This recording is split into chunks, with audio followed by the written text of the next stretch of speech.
So it's Dan on the Mike James Rock Show, and I'm going to get this fella from Cane Hill to introduce himself. Hey, what's up? I'm Witt. And you do what in the Cane of Hills? Sing Scream. Sing Scream? Sing Scream. Well, that's particularly true at the moment, because you guys have gone from having like a very heavy sound to we've been playing a track that has not left my head for like 3 weeks. Kill the Sun. Yes, Kill the Sun. It's stuck in my head too. Well, you do have to sing it every night, so... I've grown to hate it. No, I love it. I love the motherfucking song, yeah. Sorry to like jump straight in, but it's because it's lit me up so much. Sounds like a compliment. It is. I mean, we love it, but it is a departure from your previous stuff. Yeah.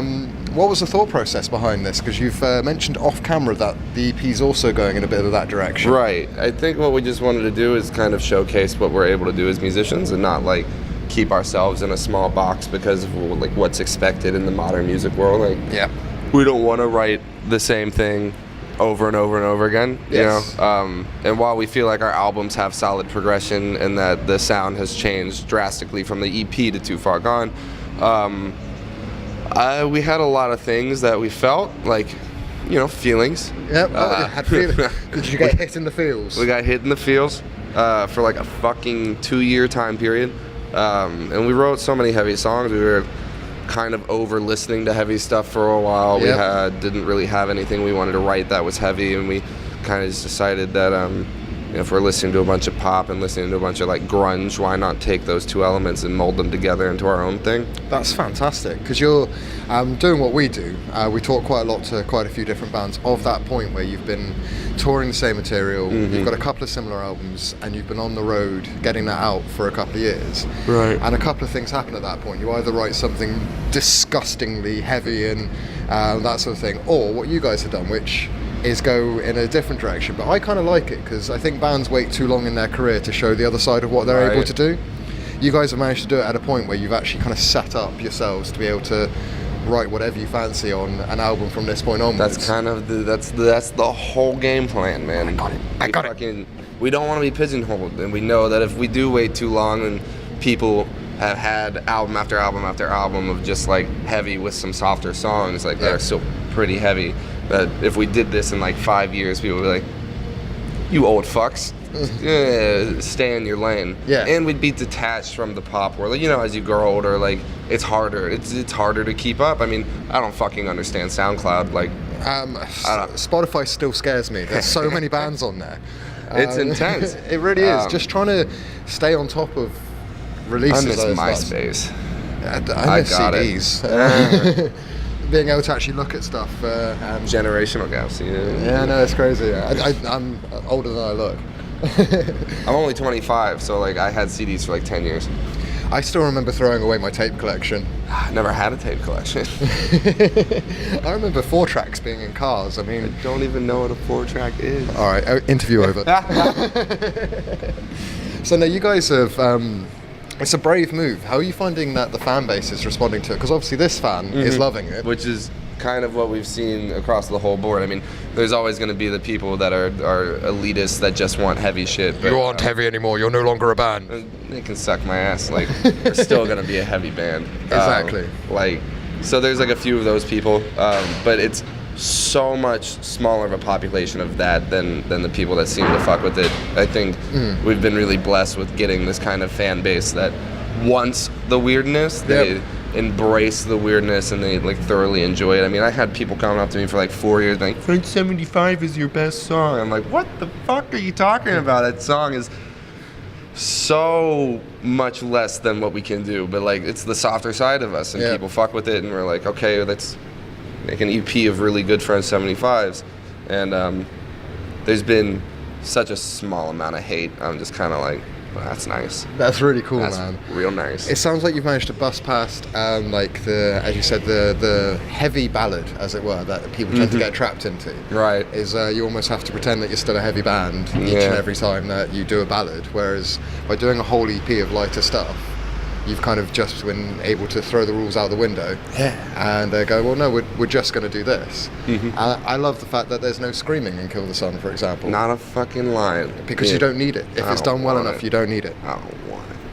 No, I couldn't imagine screaming over that kind of music. It's That'd like, be really straight. what are you doing? Do you find doing live sets now a bit interesting, working out how to get the songs to flow and ebb into each other, or do you just kind of talk in between for long enough that people like sort of forget that they just had a heavy one and you get to play a soft one? Actually, honestly, on this tour, we decided not to put any soft songs in it. Okay, Yeah, so we don't you're all heavy at the moment. all heavy So right don't now. get Kill the Sun Nah, later. Oh. We're not. It's not ready yet. We're not ready yet. We want to make it like a thing. Our kind of basic plan is that we want to do a tour, either a full tour that revolves around the softer side of Cane Hill. So we play the EP and then kind of all of our ballads and our softer songs, our stoner songs, you know. Yep. Or my personal favorite idea would be to have like an EP matinee and then the end of the night have the heavy set. So you go watch the fucking soft set, if that's what you're into. Okay. And later that night you can go beat the shit out of your friends for a heavy set. And have a transition band in between as your support Yeah, act. exactly. I quite like that. That's interesting because people normally do the acoustic into their normal set, whereas you guys have got just the softer EP into the heavier back. Okay, no, you've converted me somewhat so far on that idea. And plus, there's a lot of equipment we need to get before we start doing these live. So we used a bunch of instruments and like kind of doodads that we don't always have on hand to make like the production, and we don't want everything to be backtracked. Like we very much want it to be like a live performance using the weird drums, everybody kind of like working on like a pad or a synth, having like more than one thing to do. Okay. So to get to that point, it's going to take some practice and That's very true. two money, but we're working on all those things. So I mean, you could actually have some really exciting things if you went for the softer tours, where you could be extending the reach of the band far beyond the heavy sort of crowd. There's different bands we could take on tour or go on tour with, playing this other side of our music. That was another reason we did this. We were like, why keep our band in such a small scene when we could kind of expose ourselves and our art to more people by doing this, you know? And you could really have some fun with it as well. Take like quite a soft tour and then just finish the set on something brutally heavy. Yeah, just confuse.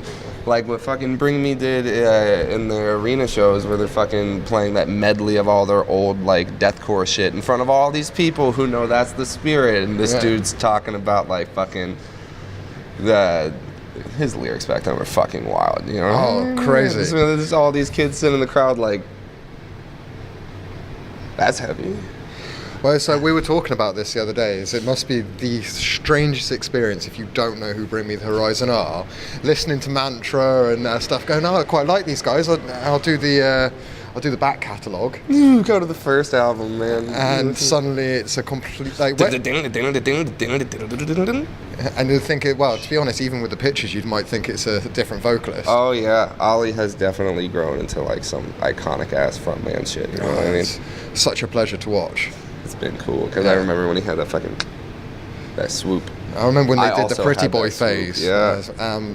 Actually, if I was not wearing a cap and it wasn't tied back, I could pull out some Ollie Sykes hair right now. Some scene ass hair? Oh, completely. If it goes over the front, it's all the way down. The fringe. Yeah, no, I can't see anything. I quite like depth perception. After I left my emo days behind, I realised I could actually work out how far things were away from me. Yeah, 2 eyes. 2 eyes, yeah. Also had to get the eye practiced at seeing more than just a wall of hair as well. Yeah, I literally hit my head on that bar over there. It's 2 inches off the gate. That's my depth perception. I fucking slammed it. So I can't see shit even with the hair out of my face. That's crazy. Maybe your eyes still just come back to reality after you. It's fucking 8 years later, just like, what did I do to myself? Permanent damage in my scene phase, man. Well, it's the funny thing is, going off on one, is now we've got the onion rings like all hanging around to people that's given up on their massive flesh plugs, and now you just have. See, I got mine sewed. You got your sewed. Oh yeah. Do you mind if I have a quick look? Oh, that's beautiful. That's a beautiful job. That's a nice earlobe, guys. How big did you go before you got rid of it? Inch. So. Yeah, about that. That's crazy. Yeah, I saw the dude chop them off. He held up the fucking end of my earlobe. He's like, "That's what it looks like." I was like, "That's fucking disgusting. Please finish your job." Yeah, I was fortunate enough that I kind of realised that there was an addictive nature to just going bigger. So that's my biggest one. See, I got to that side. I was like, nice, I can fit a Q-tip. But I can't fit my pinky. And I was like, sick, I can fit my pinky. But not my thumb. So... At least you didn't go for a Coke can. What's that? Like a can of Coke. Oh, Coke can. I thought you Yeah. said a Coke hat. I was like, what's a Coke hat, dog? Put all the Coke in your hat. That's a nice flat peak, so you got something to... Ah. Mobile table. I'm not sure why I know these things. I feel like I know why you know these things. Shh. So we'll claw it back to you guys a little bit, rather than just onion rings and snorting Coke off of flat peaks. Yee! You guys are over at the moment with Crystal Lake, Yeah. Crazyfists and Bury Tomorrow. Yeah. How have the dates been so far with They've you? been fucking crazy. Germany, it was like fucking all sold out shows. We've seen the pictures, man. Like, It's been weird. What's up, boys? Y'all going to Poke Smart?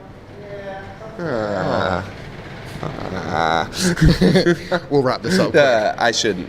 I'm already high enough right now. I am not. Sad.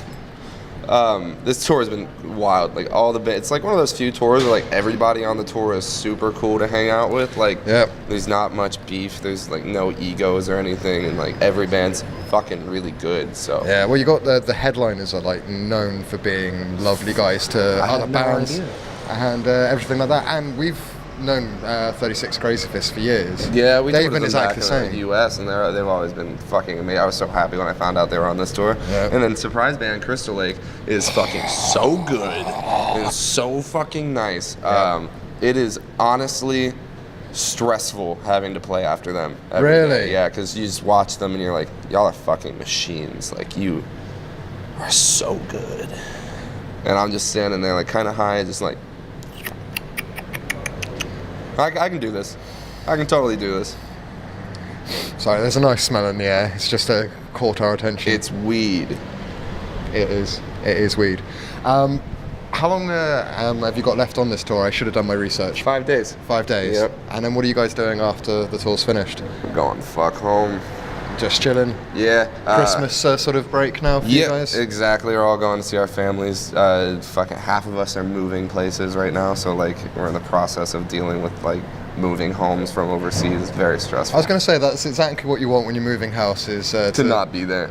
And to not be packing the right van. I mean, you're packing a van, Yeah. just not with the right stuff and not in the right place. I mean, if somebody else could move my bed, I'd be so fucking happy. Fans that live near him, anybody that's willing to move his bed. Don't ever come find my house. Stay far away from me. Okay, so that's probably not a good idea to help him on that one. Dude, it's been, as always, just an absolute laugh talking to you. I won't pretend that I'm not a little bit disappointed I'm not getting Kill the Sun. I'm disappointed we don't get to play it, but when we do play it, it's going to be really good. You've given us a reason to come back on the soft tour or the double tour, whichever Yes, one you sir. do. And then you will see, hear very high-pitched screaming and see a lot of skin in the crowd, and that will be me. That'll be you. That'll be me. Yeah, it better only be him. I don't want any competition for this beautiful man. Thanks, man. Mm-hmm. Anyway, thank you very much. Of course, man. It's my pleasure.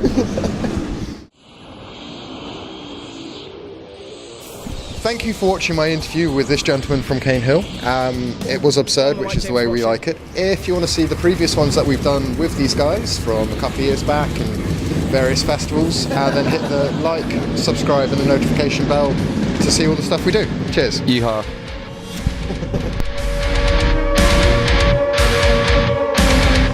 Welcome to the My James Rock Show.